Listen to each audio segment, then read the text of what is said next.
Just exactly what we hoped for. Little bit of history, folks, as we get ready for Group 2. The Brabhams are taking on the Brabhams in Brabhams. Away they go. Matt in the yellow and blue is the pole man. Kesemit's alongside him. Jeff immediately looks for a way past. Oh, and a spinner there. Round goes the 76. That's Bruce Hamilton. He got lucky. Mark Giroux, great job of avoiding that. So Mark Giroux right now my hero in this race. But here we go. We've got Matt Brabham, followed by Tonis Kasemets, Jeff Brabham, and David Brabham. And I was talking to them about how this track is a great equalizer. But Jonathan, you got to start this Formula Ford race. Here we go. The Formula Ford's coming up you, and it's Swifts versus Van Diemen's and Crossley's. Swifts at the front, 29, away they go. And it is the 29 of James Flynn in the Van Diemen RF 90, leading the way in the all blue. But here comes the 22, and they're all trying to get through that apex or go around the outside in the 77. Nice idea. Not Caleb quite Ham pulled off. That's Caleb Ham. seconds. Yeah, what the heck? Brabham under pressure now. Matt through Brabham, that is, leading the way in a group of 4. It's a good day in motorsports when you have to clarify between the 3 Brabhams. Yeah. Well, and which, I mean, are you talking about the car or the driver? Yeah, exactly. How about this? 3 wide. Kesemit's in the middle, the 2 Brabhams either side. 4 Brabhams going into 12, driven by 3 Brabhams. That's great. That's very good. Well, Matt's gone from first to third in a matter of corners. Which is what they were talking about. They were saying that this is a great equalizer because you can be about a half a second off the pace, as Matt says, but if you get in that draft, you can be up to the front. So that's really cool, and you can see the different lines here that we're taking. Now, I have to give David a little bit of credit there in the yellow. He doesn't have the seat time in these Brabhams that Matthew and Jeff do, or Tonis. He's just kind of learning it. It was his first weekend in that, but Jeff said don't let him try to, Jeff even called him sandbagging by saying that because he's like, yeah, don't discount that. But right now, Jeff is in the lead. You could see that these guys all know each other well and know each other's next move, as it were. They are glued together. But across the line comes Jeff Brabham to lead the field. I don't think he will be leading after Mission Foods turn 1. Here we go. And the 666, the number of the beast, and he muscles his way into the lead. Well done to Tonis Kasemets. Oh, but there you go, David Brabham ahead of Matthew Brabham. You can see them putting out some clag, as your friend would call that, from their new Hoosier tires. Yeah, absolutely. So Brabham, Matt that is, has gone from the lead to 4th place in a matter of moments. Yeah, but he might be in the catbird seat. The 2 brothers. Now, these are the ones to really watch out for. There's still some very competitive blood in Jeff and David. Well, let's explain. So Jeff and David are brothers.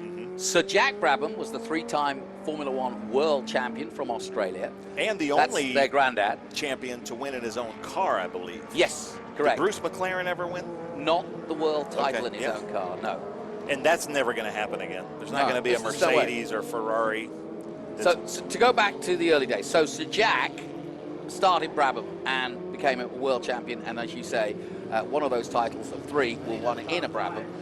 Jeff and David are his sons. They too have accomplished greatness at all sorts of sports car level, and Matthew Brabham is the son of Jeff Brabham. Yep. Excuse me.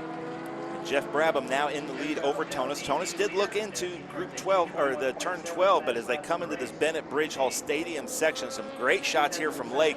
That's Jeff. Now Matt on the inside, but Tonis has the advantage here at turn 15, 14 and 15. And David Brabham, I think he's just kind of sitting back and learning. And you got to watch out for David Brabham, 3-time Le Mans winner. It looks like he's just going to sit back and see how this thing unfolds and look for that yellow car to be up front here soon as Matthew Brabham looks to the inside of Tonis. But I think Jeff and Tonis are going to go back and forth here, and just David's just going to keep watching. This is great to see, and like you said, it was one of the best races we had in years when Kesemets and Brabham and the two Brabhams, I should say, went head-to-head in a race a few years ago, and that was just a spectacle. It really was. Yeah. But David, you might get out of this draft. You got to go late on the brakes here, or else you might lose him. Tonis going way out wide, and And Matthew Brabham now going side by side with his dad, Jeff Brabham. Yeah, and of course David Brabham was a big star in his own right. Drove in Formula One for actually Brabham and Simtek. 30 starts in Formula One. How much racing history are we looking at right here in That's this amazing. one shot? Absolutely amazing.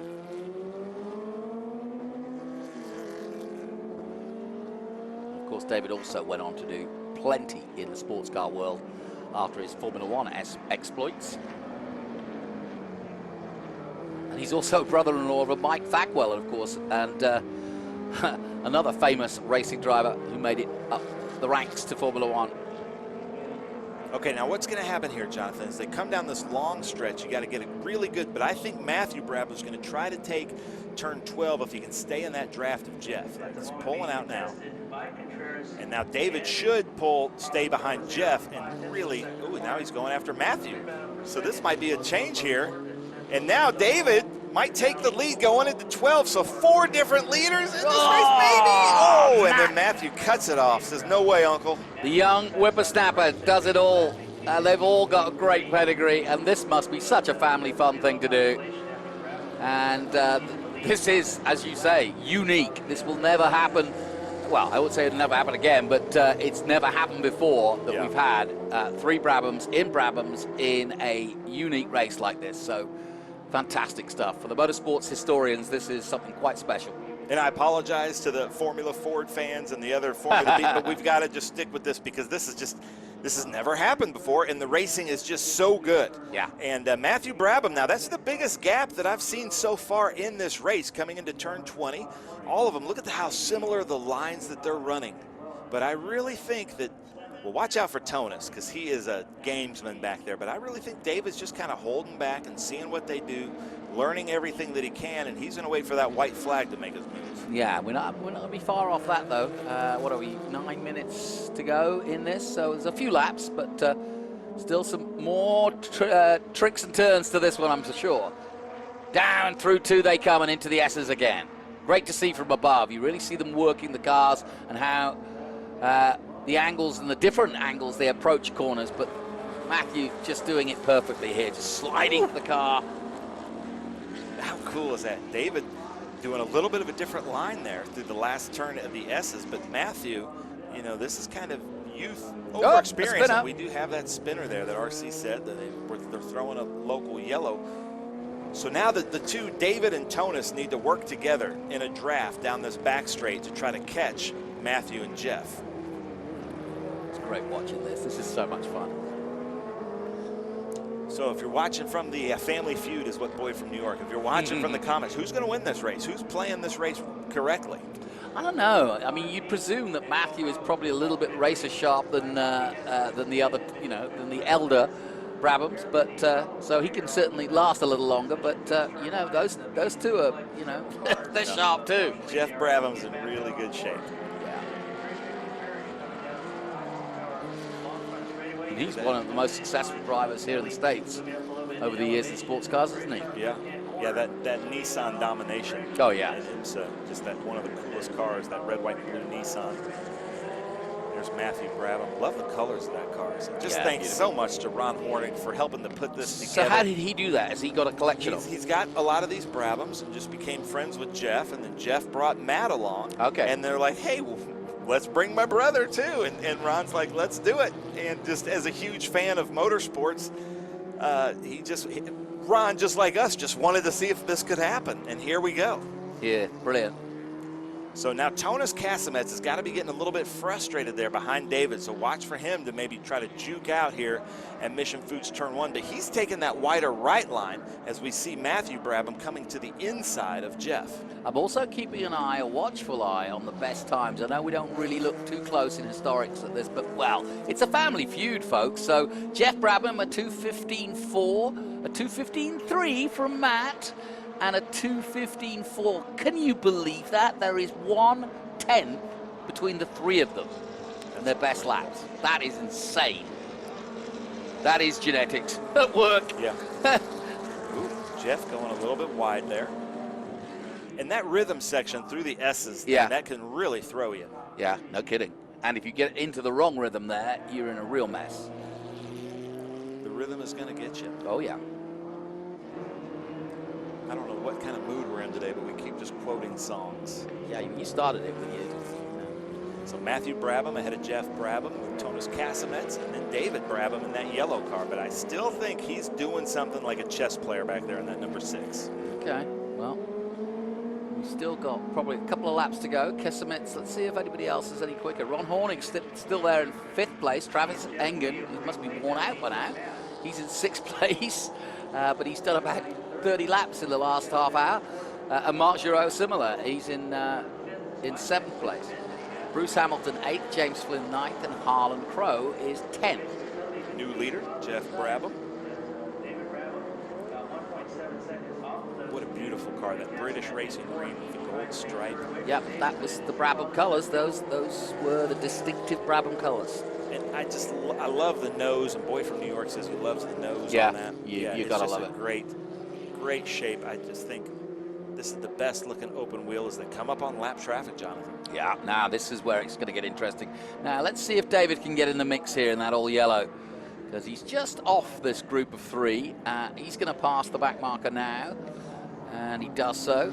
Just needs to slot himself into position here, and that's exactly where he is. But these 3 are going at it, and as they do, they're going to slow each other's down. White flag then for the Brabhams. And Casamets. Must feel like the odd one out.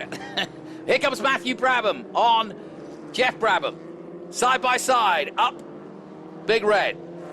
Matthew takes the lead. Looks like that's a vent hose that's come off from the back of Matthew Brabham's, or come loose. I don't think that's anything catastrophic. I've noticed that the last couple laps, but now Tonis Casamet's coming up on Jeff Brabham. Matthew Brabham kind of taking off a little bit here. Matt Brabham saw that white flag and just kind of put his nose down. He's got Jim Weed on the side of his helmet. He won here in TA just a few years ago with Dyson Racing. Yep. And knows this track very well.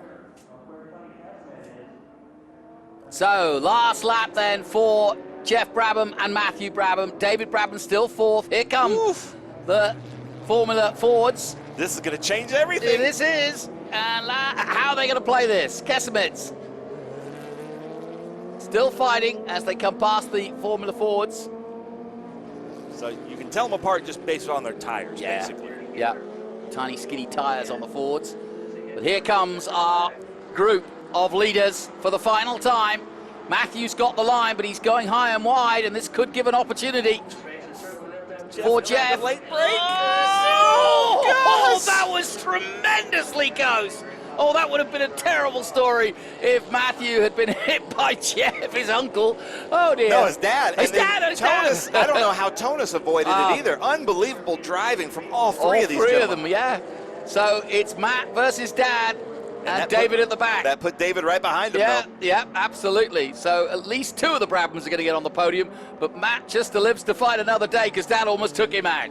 And I don't think Tonis has it in him unless he does something spectacular here in 19 and 20. I think it's going to be Matt Brabham. Here we go, 19. This is the penultimate corner. And he almost got in trouble, did Matthew there. Just slid a little bit, but into 20. And surely he's got it now, and it will be Matthew Brabham in the BT35-18 Brabham, who wins over Tony Casamets and another BT29. And in 3rd place is Jeff Brabham in another BT35-31. What a race, what a time, and who guessed it? 4th place would go to David Brabham. So there you go, we've had a full complement of the Brabhams. Unbelievable. And the hero of the race there, honestly, ladies and gentlemen, Ron Hornig, for putting this together. This would have never, if you would have told me 2 years ago we would have this, I'd never say that. But this is the leader in the Formula Fords, the number 29. Yeah, coming out of 11. And like Flynn, James Flynn, coming out of 11 in a Van Diemen RF90. Big lead. Yep, coming down the back straight for the last time is James in that Van Diemen RF90. David Brabham will finish 4th. Well, they did get to lap a few of them. So. I tell you what, the open wheel cars in SVRA today have been the races. Oh, they've to been watch. great. Yep, really good. First of the post-war club points will be Patrick James Flynn. Look at this. This is the battle for 2nd and 3rd here.